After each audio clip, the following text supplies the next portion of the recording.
CM Mohan Yadav तराना में किसानों को राहत राशि देंगे। किसान हित में सरकार की योजनाएं लगातार जारी। मध्य प्रदेश के मुख्यमंत्री मोहन यादव ने कहा, आज मैं उज्जैन के तराना में किसानों को राहत राशि वितरित करने के एक कार्यक्रम में भाग लेने जा रहा हूं। हमारी सरकार द्वारा शुरू की गई किसान हितैषी योजनाओं का निरंतर लाभ मिल रहा है। किसानों की आय दोगुनी करने के लिए हमारी कई योजनाएं चल रही है।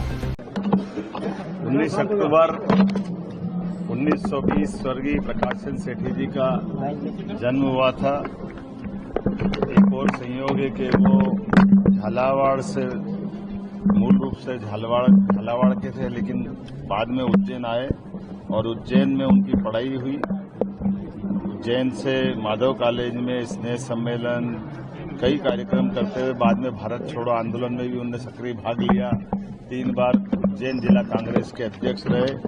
बाद में 1972 से लेकर 75 तक 3 साल तक मुख्यमंत्री रहे।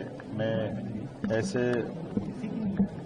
हमारे अपने प्रदेश के पूर्व दिवंगत मुख्यमंत्री जी को स्मरण कर रहा हूं, माननीय सेठी जी। बाद में भारत सरकार के इस्पात मंत्री, गृह मंत्री, ऐसे कई दायित्वों का निर्वहन उन्होंने किया।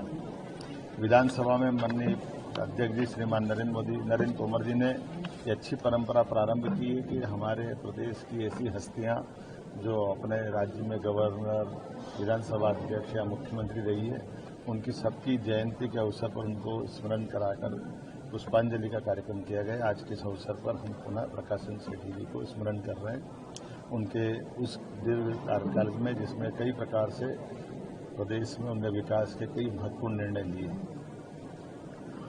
आज मैं यहाँ से उज्जैन तराना में किसानों की राहत राशि बांटने के कार्यक्रम में शामिल होने जा रहा हूँ। जिस प्रकार से हमारी सरकार ने किसान हितैषी योजनाएं चालू की है, उसका लगातार प्रतिसाद भी मिल रहा है और किसानों के लिए, किसानों की आय डबल करने के लिए कई सारी योजनाएं हमारी चल रही है। ऐसे में सरकार के माध्यम से भी माननीय प्रधानमंत्री जी भी इसको प्रोत्साहन दे रहे हैं। लगभग 500 रुपया हर बार वो अपनी भाव बढ़ा करके एमएसपी की किसानों की आय बढ़ाने के लिए, आय डबल करने के लिए संकल्प लगे। और लेखनी की पिछली बार 4,800 भाव था, इस बार 5,328 रुपया प्रति क्विंटल सोयाबीन का एमएसपी डिक्लेयर हुआ है। उसके पहले 4300 भाव था, जो 4800 रुपये 500 रुपये उन पर बढ़ा। अर्थात लगभग 1 साल के अंदर ये 500 रुपये बढ़ाते हुए हर बार 500 बढ़ करके आज 5,300 का 28 का भाव मिल रहा है। भावांतर योजना से हमारी सरकार भी प्रतिपूर्ति करेगी, लेकिन फसल के लिए अतिवृष्टि, ओलावृष्टि, पीला मोजेक मच्छर या किसी कारण से भी नुकसान हुआ तो सरकार उनकी राहत भी दे करके हर जिलोवार आंकड़ा निकालते हुए जहाँ जहाँ मदद हो सकती है वहाँ मदद कर रहे हैं। इसके अलावा बीमा से भी हमने कहा कि बीमाओं की भी किसानों को मदद मिलेगी। सरकार ने एक योजना और बनाई दीपावली के अवसर पर, मेरी अपनी ओर से बधाई भी, कि हमारे किसानों को भविष्य में बिजली की स्वयं के उनका अपना सोलर पंप लगाएं। इसलिए 40% पहले राशि देना पड़ती थी, अब 40 के बजाय 90% अनुदान राज्य सरकार देगी। केवल 10% किसान उसमें दे करके सोलर पंप लगा सकता है। 3 horse power, 5 horse power, 1 horse power, जितने प्रकार के वो अपनी इन योजनाओं का लाभ लेगा। कुल मिलाकर के सरकार बिजली, पानी, सब प्रकार की मदद दे करके किसानों की मदद कर रही है। इस अवसर पर पशुपालन को भी हम बढ़ावा दे रहे हैं और पशुपालन के आधार पर जब अपनी खेती को प्राकृतिक खेती, जैविक खेती की तरफ ले जाएंगे तो रासायनिक खाद से भी एक तरह से मुक्ति मिलेगी।